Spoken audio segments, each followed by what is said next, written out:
भक्तजनों, रामचरितमानस में गोस्वामी तुलसीदास जी ने लिखा है, सुनि समुझि जन मुदित मन मंजहि अति अनुराग, लहय चारि फलय छत तनु साधु समाज प्रयाग। जो मनुष्य इस संत समाज रूपी तीर्थराज का प्रभाव प्रसन्न मन से सुनते हैं और समझते हैं और फिर अत्यंत प्रेम पूर्वक इसमें गोते लगाते हैं, नहाते हैं, सराबोर रहते हैं, वह इस शरीर के रहते ही धर्म, अर्थ, काम, मोक्ष चारों फल प्राप्त कर लेते हैं।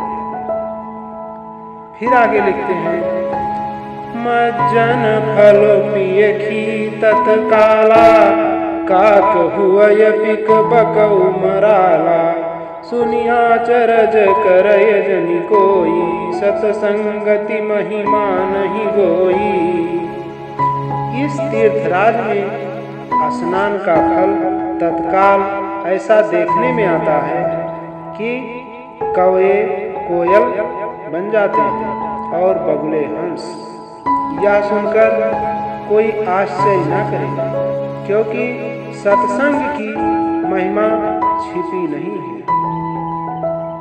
फिर लिखते हैं, बाल्मीक नारद घट जोनी, निज निज मुखानि कही निज होनी, जलचर थलचर नभचर नाना, जे जड़ चेतन जीव जहाना।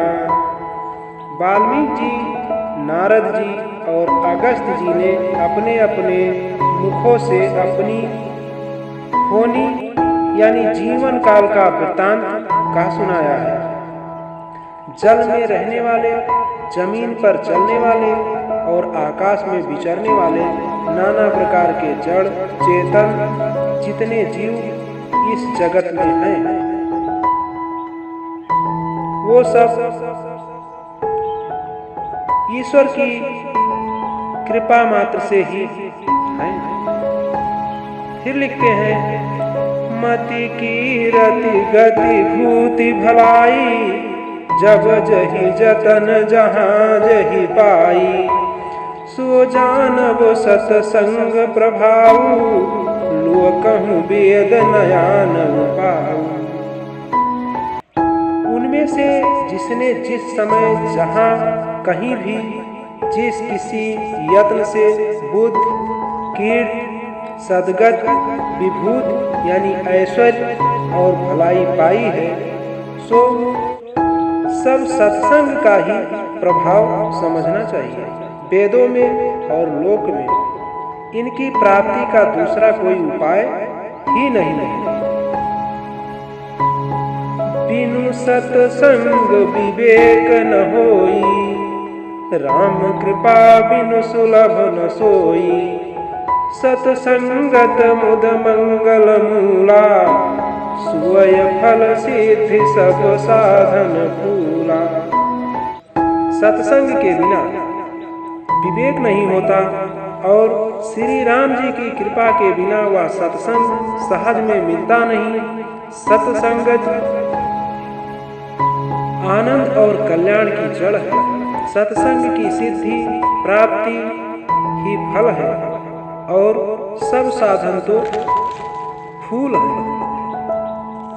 फिर इसी क्रम में गोस्वामी तुलसीदास जी लिखते हैं, सठ सुधरहि सतसंगति पाई, पारस परस कुधात सुहाई, विधि बस सुजन कुसंगत परही, हानि मानि सम निज गुण अनुसरही। दुष्ट भी संगति पाकर सुधर जाते हैं, जैसे पारस के स्पर्श से लोहा सुहावना हो जाता है, सुंदर सोना बन जाता है। किंतु दैव योग से यदि कभी सज्जन कुसंगति में पड़ जाते हैं तो वे वहां भी सांप की मणि के समान अपने गुणों का ही अनुसरण करते हैं। अर्थात जिस प्रकार सांप का संसर्ग पाकर भी मणि उसके विषय को ग्रहण नहीं करती, तथा अपने सहज गुण प्रकाश को नहीं छोड़ते, उसी प्रकार साधु पुरुष दुष्टों के संग में रहकर भी दूसरों को प्रकाश ही देते हैं। दुष्टों का उन पर कोई प्रभाव नहीं पड़ता। विध हरिहर कवि को विद्वानी, कहत साधु महिमा सकुचानी। सोमूसन कही जात न कैसे, साक बनिक मणि गुण गण जैसे। ब्रह्मा, विष्णु, शिव, कवि और पंडितों की वाणी में भी संत महिमा का वर्णन करने में सकुचाती है।